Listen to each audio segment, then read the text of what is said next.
بسم اللہ الرحمن الرحیم۔ السلام علیکم۔ اگر آپ بھی دنیا کی خبروں سے باخبر رہنا چاہتے ہیں تو ہمارے چینل فلائی نیوز کو سبسکرائب کر دیں اور بیل آئیکن کو پریس کر دیں۔ آئے بڑھتے ہیں خبروں کی جانب۔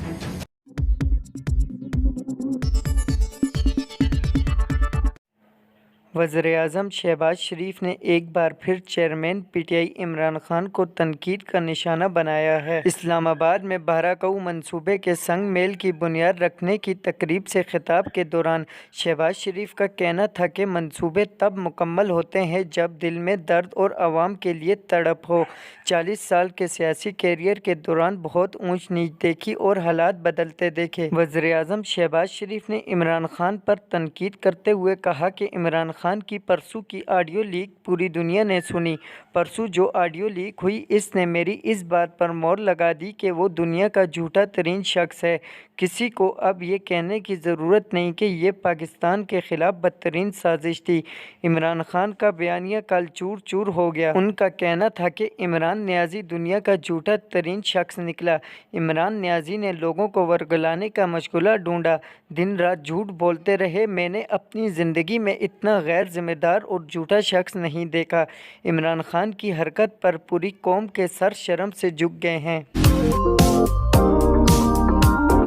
امریکہ نے پاکستان پر واجب الادا 13 کروڑ 20 لاکھ ڈالر قرض واپسی مؤخر کر دی۔ امریکی سفارت خانے کے مطابق امریکی سفیر نے پاک امریکہ معاہدے پر دستخط کر دیے ہیں۔ سفارت خانے کا کہنا ہے کہ امریکہ نے پاکستان کے ذمے 13 کروڑ 20 لاکھ ڈالر قرض واپسی مؤخر کر دی اور یہ معاہدہ G20 قرض مؤخر اقدام کے تحت کیا گیا ہے۔ امریکی سفارت خانے کے مطابق ہماری ترجیح پاکستان میں اہم وسائل کو نئی سمت دینا ہے۔ خیال رہے کہ گزشتہ دنوں وزیر خارجہ بلاول بھٹو نے امریکی اہم منصب سے واشنگٹن میں ملاقات کی تھی۔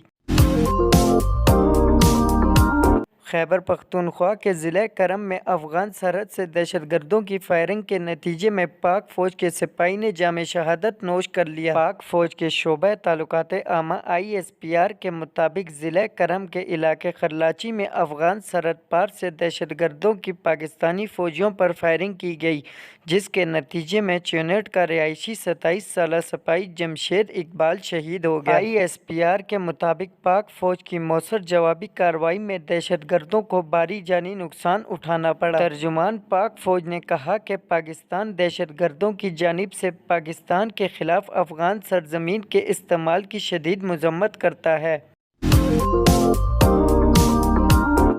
کراچی انٹر بینک میں ڈالر کی قدر اتار چڑھاؤ کے بعد 1.18 روپے کی کمی سے 228.45 روپے ہو گئی ہے۔ فلائی نیوز کے مطابق اوپن کرنسی مارکیٹ میں ڈالر کی قدر بغیر کسی تبدیلی کے 230 روپے کی سطح پر مستقیم رہی۔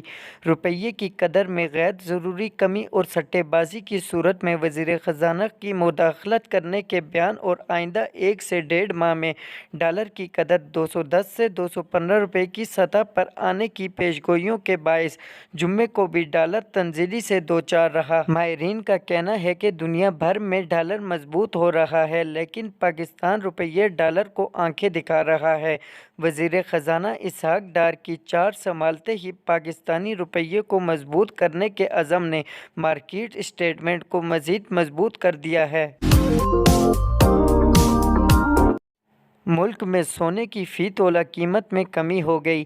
سندھ صرافہ بازار جیولرز ایسوسی ایشن کے مطابق سونے کی فی تولہ قیمت 400 روپے کمی کے بعد 1,45,500 ہو گئی۔ 10 گرام سونے کی قیمت 343 روپے کم ہو کر 1,24,743 روپے ہے، جبکہ عالمی صرافہ میں سونے کا بہاؤ $13 اضافے سے $1,664 فی اونس ہے۔ اس کے علاوہ چاندی کی قیمت میں کوئی رد و بدل نہیں ہوا اور فی تولہ چاندی 1,560 روپے ہے۔ دوسری جانب ملک میں ڈالر کی قدر میں کمی کا سلسلہ جاری ہے اور آج بھی انٹر بینک تبادلہ مارکیٹ میں ڈالر کی قدر 1 روپے 18 پیسے کم ہو کر 228.45 روپے ہے۔